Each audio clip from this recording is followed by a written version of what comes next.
dos. Alright. Live. And yes, we are live. Alright, we are live. Hello, everybody. It's Dr. Alex Earl here, and it's Hump Day with Dr. Alex Earl. This is the time I get to spend with you guys and answer all your plastic surgery questions and go over some very important plastic surgery topics, alright? And you know it's coming from a reliable source because I am a double board certified, Ivy League educated, Duke trained plastic surgeon. Okay? What's president? Yeah, and the president of the World Association of Gluteal Surgeons. That's right. Okay, so today with the theme, which is the BBL, we're going to be talking about BBL pretty much all month, right? So we're talking about, that's our theme for the month here, but today we're going to talk what some people may think of as the opposite of the BBL. So today I'm going to talk about BBL reversal. We're talking about this because a lot of you had asked us to talk about this, and it's been a while since I've done it. I have talked about it in the past, and just a quick reminder, if you want to see pretty much an answer to any plastic surgery topic or question you can think of, go to our YouTube channel, okay? Go to YouTube, Pure Plastic Surgery on YouTube, and you're going to see just about every single topic you could possibly think of or imagine. And so one of them was BBL reversal. I have talked about it in the past, but we've been asked about this again and again and again, so we thought it was time, hey, let's talk about it again, right? So what is BBL reversal, right? So BBL reversal is for people that obviously have had a BBL and now they're not happy either because there's too much volume or they don't like their shape. Those are the two major reasons. And actually the shape reason is actually the most common one. Yes, sometimes you want to decrease the volume, but the most common one is the shape. And why is that? Well, because back in the day, and by that I mean maybe 5 years ago or so, certainly before I came on the scene, the goal of the BBL back then was just to add as much fat as possible. It was just like, let's go big or go home, right? So you started seeing like these huge booties, huge diaper booties, huge ant booties, hips that were too high and too wide, and just things that were not going along with the patient's unique underlying foundation, right? And then on top of that, back then when we didn't know that it was unsafe to do, a lot of fat was also being placed into and under the muscle, so you could transfer like huge amounts of fat to the area, and you would get these very large booties in one round that a lot of people call like the vixen type of look, okay? But then what happened? Well, a lot of things happened since then, right? Number one, we found out that putting fat into or deep to the muscle is very, very dangerous, right? That can lead to a fat embolism or a sudden death. And so now, of course, we don't do that anymore. And so since 2019, I've been using ultrasound guidance to make sure that I'm placing the fat in that safe space that's between the skin and the muscle, right? That's the only safe space to place the fat in the gluteal area. And then number two, the way that the look started to change. What's popular started to change. So back maybe about 5 years ago, even more than that, 5-10 years ago, even you can see with Kim Kardashian, right? So Kim K, 10 years ago, it was all about that vixen look, right? Getting the waist as small as possible and the hips and the booty as big as possible without any regard for the thighs or smooth contours or anything else. And so a lot of people started following that trend, right? And so they wanted their booty just as big as possible. And they also wanted what's called a shelf booty. So a shelf booty is where you kind of come down, this is the back, and then the buttock kind of really sticks out like that with a shelf there. And then there was also this look that people called lats, where if you're looking at the patient from the front, it kind of came out like this. And so the hips are like really, really high and very wide and unnatural, right? So today, 2024, those tastes, those looks have changed. And so now people are asking for a more athletic look. They're asking for more enhanced natural looks. They're asking for looks that really goes with their underlying foundation. We get people asking us more and more about having a look where it keeps people guessing, right? Like, did she have surgery? Did she not? I'm not sure. Maybe she's had a great summer at the gym. I don't know if she has surgery or not, but she looks absolutely amazing, absolutely fantastic, right? And that's what we're going for nowadays. But what happens if you already had your BBL? Well, now we got to reverse it, okay? So change in shape, that's the number one thing that we see. And so a lot of people that are coming in with shelf booties or the lats are wanting to reduce the shelf booty and turn that shelf booty into more of a slope, even a pokey slope sometimes, but a pokey slope or a slope booty. And they're wanting to remove those lats, okay, remove those high lats to have more of that seamless kind of like hourglass shape, okay? And that's what we're seeing more in the front. So lat removal, creating a little bit more roundness in the hips, so you can have more of that hourglass shape from the front and that upside down heart shape from the back, okay? So that's what we talk about when we talk about change of shape, which doesn't necessarily mean that we have to reduce the volume. A lot of patients just want the shape to be changed, but they're happy or they're okay with the volume. The second most common indication is, quite literally a change of volume. So just reducing the volume in the buttock and hip area altogether. Because I have seen, a lot of projection that's way too much. It doesn't go with the rest of the body. And then we've also seen, especially, a lot of volume, especially in the hip area, where the hips are just way too wide. And they don't seem like they belong because they don't connect to their thighs. And so you have a lot of patients with like thinner thighs or thinner legs with hips that are way too wide or buttock that is way too large. And it looks completely surgical, right? It looks completely unnatural. And so we want to reduce the volume typically in the hips and the buttock. And we can do that in the buttock area, as long as that fat is in that subcutaneous space, which is the space between the skin and the muscle, okay? Because if that fat if you went somewhere and they did the dangerous thing and they put your life at risk and they put fat into or deep to the muscle, well, I'm sorry, but unfortunately there's nothing that we can do about that. You can't take it out. It's way too dangerous, okay? We're not going to risk anyone's life to do that, okay? So unfortunately, you can't liposuction muscle. You certainly shouldn't liposuction deep to the muscle. You're gonna create a lot of very bad problems, okay? So the only fat that we can reduce is the fat between the skin and the muscle, okay? But a lot of times that is enough to reduce the volume significantly, to reduce the hip significantly, so therefore you'll have more volume and a much better shape. And that's really what the BBL reversal is all about. But there's a third component that most people don't even think about. But like anything in terms of your skin, when you stretch it out, unfortunately the skin doesn't usually then bounce back very well. Think of a pregnancy, for example, right? So you get pregnant, you're pregnant, 9 months pregnant, you have the child, and the skin in the belly stretched out quite a bit. And after you have the child, a lot of times it doesn't bounce back completely, okay? And so, of course, there's many other factors that are involved, why some people do better than others. Genetics, of course, is a big one, and then also your estrogen levels and smoking and sun exposure and all these other things, right? But the fact is that once skin stretches out, it has a hard time bouncing back. And so if we've stretched out that buttock skin or that hip skin because of their prior surgery, well, then we have to do something to help the skin along. We got to do something to help that skin bounce back a little bit better. And so what are the things that we can do with that? Well, we have to do things that help with skin tightening. So there's a couple options there. One is using the vaser. And yes, you can use the vaser in the buttock and the hip area, okay? The vaser uses ultrasound energy. And so that energy helps, of course, dislodge the fat so that it's easier to remove with less bleeding and less inflammation, but it also helps the skin to retract. So vaser is good. The other thing you can add is also body tight.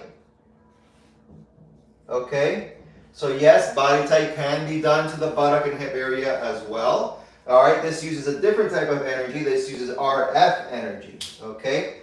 So body tight uses RF energy, radio frequency energy, and the vaser uses ultrasound energy. So two different types of energy there, okay? But they both do similar things in terms of the skin. They help the skin retract. So they impart energy onto the skin, that creates an inflammatory-like reaction. Your body wants to create more collagen, and it helps the skin retract, okay? I don't use it here at Pure, but another option, and perhaps in some other clinics, might be the Renuvian, right? A lot of people ask about Renuvian, and that's another option. Renuvian also uses RF energy. So these two are very similar. You wouldn't do both, you do one or the other. It's just different brand names. Some people use the brand called Renuvian, some people use the brand Body Type from InMode, and that's the one that we use here. Okay? Renuvian is what also some people call J Plasma, in case you're wondering, right? Renuvian is the same as J Plasma. Okay? So those are the different options that you then have for skin tightening. Okay? What else? The recovery for this is very different than the recovery for BBL. Because we're now, wanting things to shrink back down. So whereas in the BBL, we're, making things a little bit bigger, here we're shrinking things down. So in the BBL, you don't want to have any pressure in the buttock and hips, and you want your faja to be, kind of nice and tight in the trunk and in the waist area, but you want it to be fairly loose in the buttock and in the hip area. Now with the BBL Reversal, we do want it to be tight. So it's okay for the faja to be tight in the hip and in the buttock area. Actually, we want that because we want that skin to be held up so that it can retract well. Okay? So that's going to be different. The other thing is you are able to sit, you are able to lay on your back right away because we're doing liposuction to this area. We're not adding any fat. Okay? So the recovery in terms of your compression is different. It's also a little bit different in terms of the massage. You're still going to need massage for this, and you're still going to need a minimum of 20 massages, but now it is okay to massage the hips and the buttock as well, right? Because again, we're doing lipo there, we're not adding fat. So the massage therapist needs to know that they can go ahead and massage the hips and the buttock, okay? Everything else in terms of recovery is very similar to like your lipo 360 or lipo sculpture type of recovery, but that's about it in a nutshell. Of course, what I want everyone to understand though is that this surgery is actually kind of complex. It's not easy to do. It is challenging. There are few people out there that do it. We are one of them. We've actually probably have the most experience here basically, well, for sure in South Florida, probably in the East Coast with this, okay? These are challenging surgeries in order to reshape the body, decrease the volume in these challenging areas is not easy. And then, of course, adding these skin tightening modalities and trying to see how well everything retracts can sometimes be a little bit unpredictable. So, just like perhaps with the BBL, when you do a BBL reversal, it's not unusual that sometimes you have to go back for a little touch-up, okay? So sometimes you may have to go back, certainly after 3 months or after 6 months to, just touch up some areas to really get them to where you want to be, okay? So you should understand that from the very beginning, all right? It's complex surgery, and you need to go to someone who has a lot of experience doing this, okay? All right, happy to answer any questions you may have. Okay, comment first. Dr. Earl, you Yes. did my surgery in 2022 and I still love it. Yes, 2 years on, you're still loving it. Thank you so much for your comment. And what I love about that is that you're maintaining those results. So yeah, guys, remember after surgery, maintain that nutrition, maintain that exercise program, so that those results can last you for years and years and years. Okay, Doc, this is about the Renuvian and body type. Yeah. So, which one you consider the best?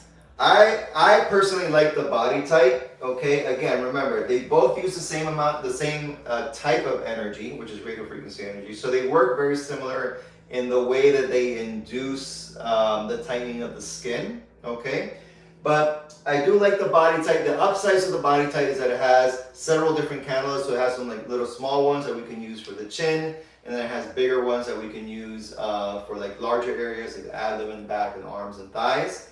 And then the other thing that I like about the body type is that it has a feedback mechanism where it tells me Not only it tells me both the internal and the external temperature of the skin, so that I know that I hit my target, and at the same time that I don't overdo it and cause a problem like a burn.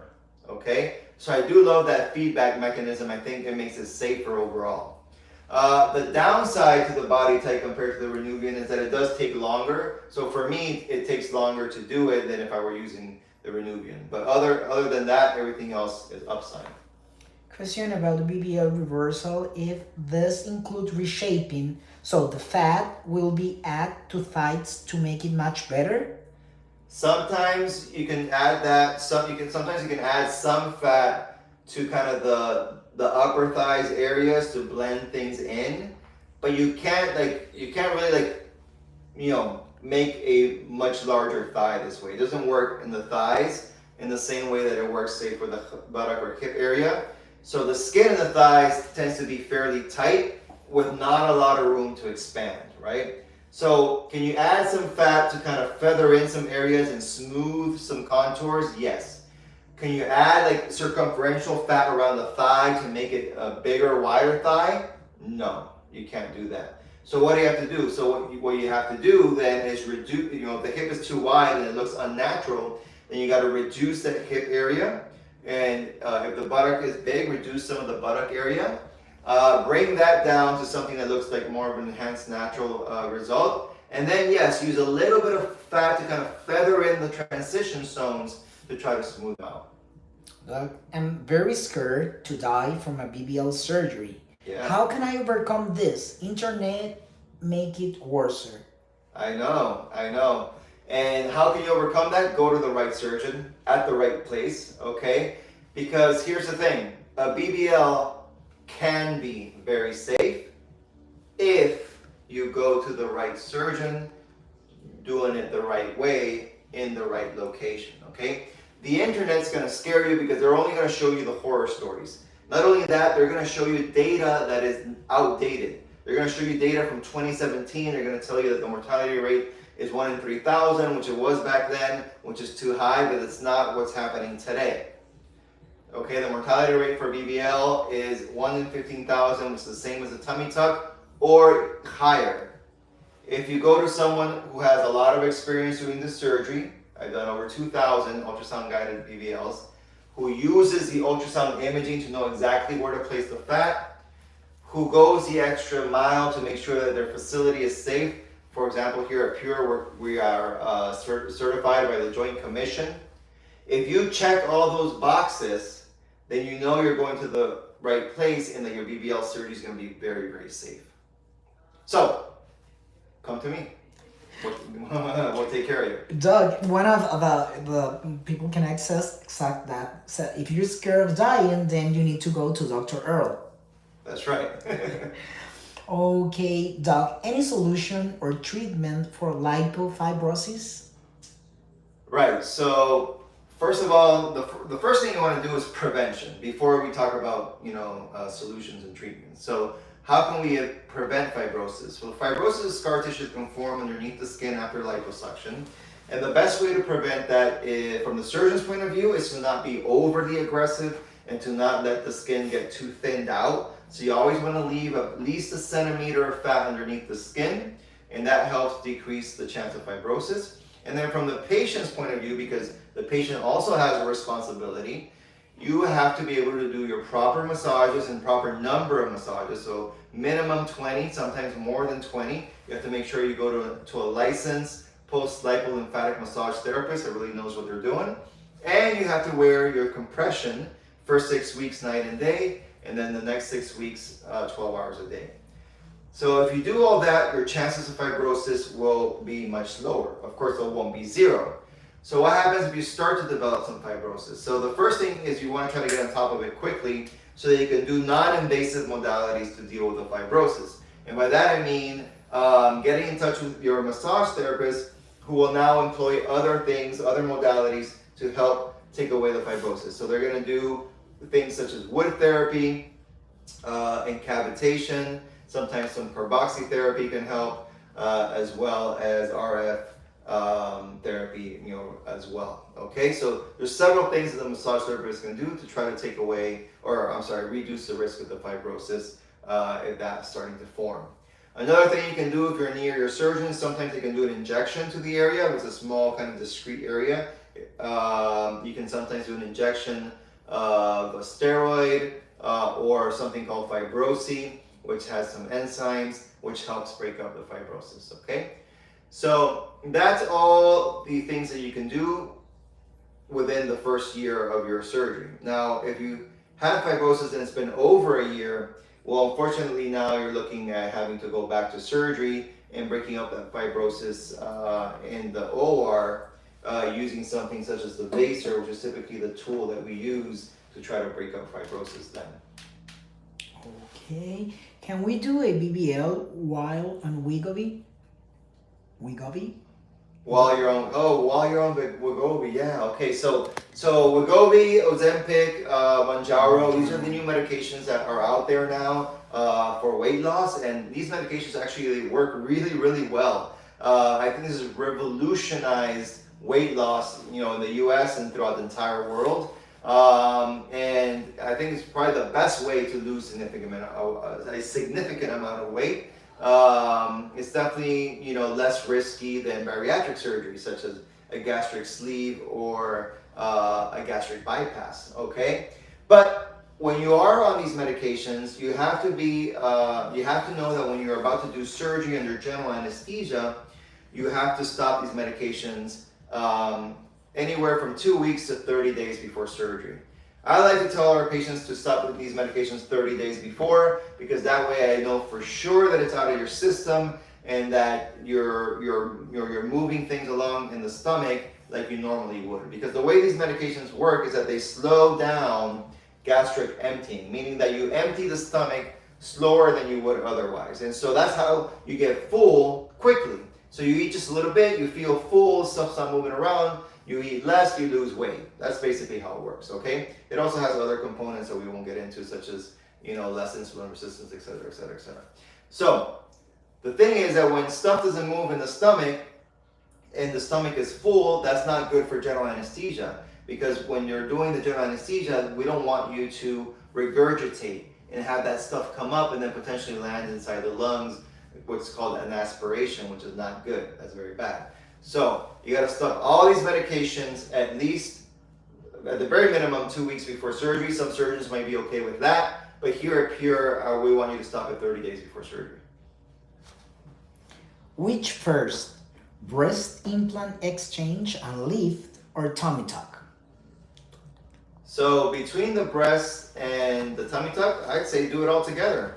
That's one of our most common combinations. So we all, very commonly combine the breast and the tummy. We call it a mommy makeover, but you don't have to be a mommy, right? Mommy makeover is just, the name that we use, but it means that we're combining the breast surgery and the tummy surgery.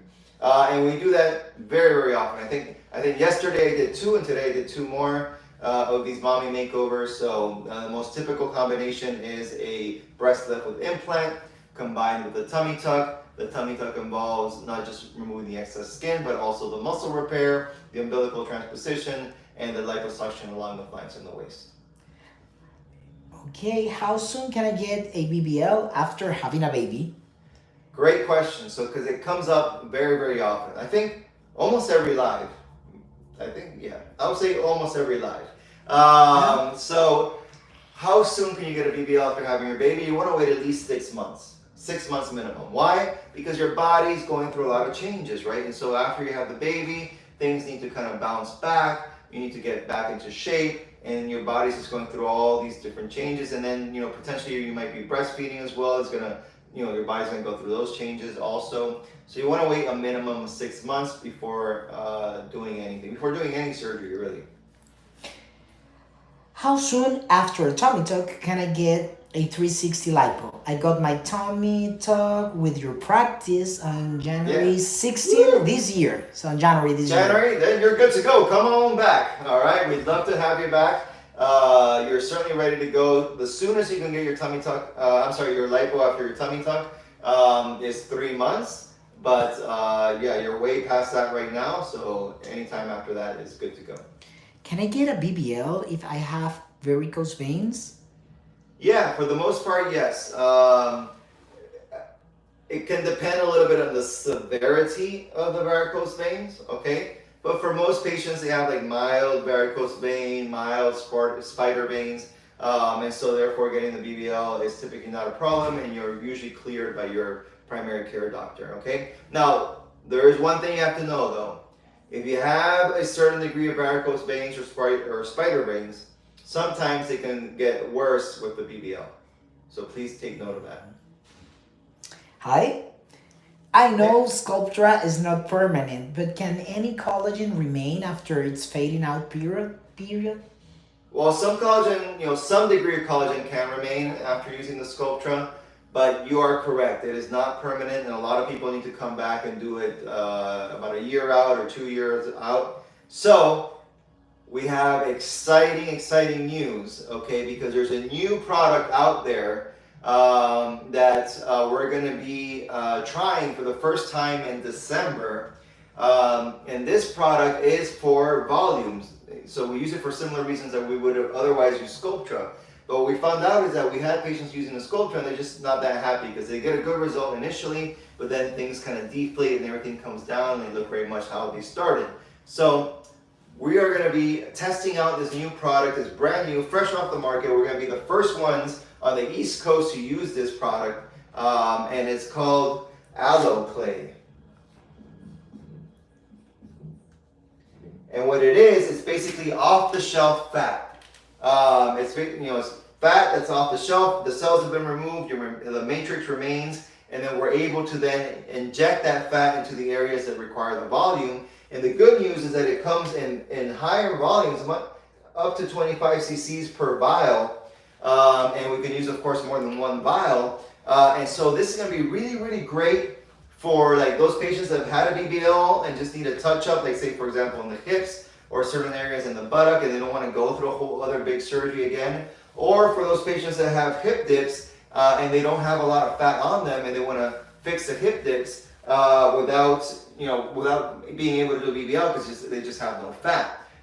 So this is going to be really great. We're going to be doing our test trial for this in December with our first few patients. And then once we kind of get that going and making sure that everything looks awesome, then we'll be able to offer this for all patients. All right. Do you have packages for international patients like surgery, massages, accommodations, or at least safe recommendations? Oh yeah, we definitely have all of the above. Okay, so one of the things that we want to do here at Pure Plastic Surgery is that we want to be able to hold your hand every single step of the way, right? As much as you want us to hold your hand. So there are some patients maybe they require less hand holding, some patients require more, but especially for those of you that are coming international, and we get patients from all over the world, from as far away as Ghana to Australia to, of course, very commonly from Europe. We have a lot of patients coming from the UK. So yes, we have everything in place. We can help with hotel accommodations. We can help with post-op care. We can help with transportation.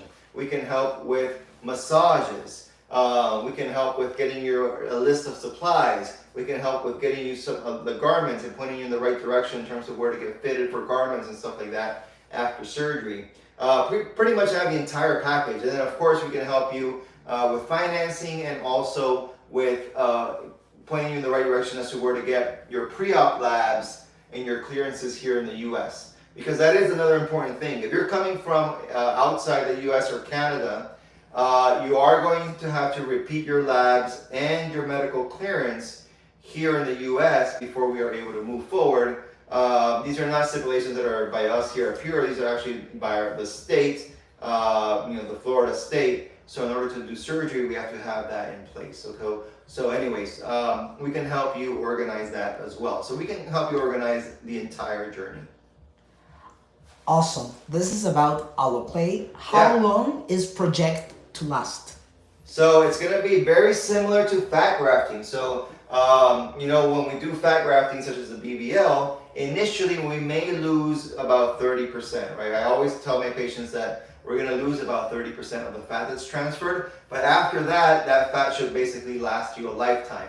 And so this is going to work very, very similar because it is basically off-the-shelf fat. You can think of it that way. It's just off-the-shelf fat. And so you're going to lose some initially. You're going to lose maybe about 30% or so. But then after that, whatever stays should last for years and years. Okay? All right. Okay, everybody. Thank you so much for participating. Those questions have been really, really great today. I really enjoyed that. I hope the person that asked me for this was actually watching today because she asked for it last week. But anyways, here it is. It's going to go, of course, on all our social media channels for you to see in case you missed some of it here today. And remember, always go to our YouTube channel. Go to Pure Plastic Surgery on YouTube, and you'll be able to see this live, plus all the lives that I've done in the past for multiple years, which will address pretty much any plastic surgery question you can come up with, okay? All right, well, I look forward to seeing you all next week on Hump Day with Dr. Alex Earl. I'll see you then. Ciao.